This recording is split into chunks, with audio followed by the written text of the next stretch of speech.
Hi, and welcome to another ZarMoney training session. In this module, we'll be going over how to view the history of your transactions in ZarMoney. Okay, let's get started. For this example, I'm going to use a bill. So I'm going to navigate to my top bar navigation and hover over the Purchases menu.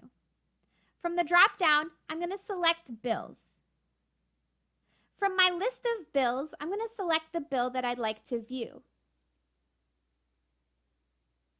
In the upper right-hand corner, I'm going to hover over my Actions menu and then click View Bill History from the drop-down. As you can see from this screen, the bill has been edited 5 different times. You'll be able to see which team member edited the bill under the Modified By column.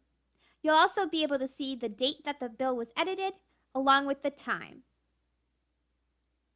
To see the specifications of each version of your bill, you can click to expand each version.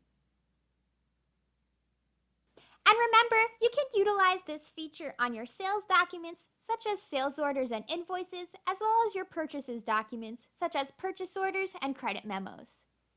Okay, that's all for this training session. For more help, visit us at ZarMoney.com.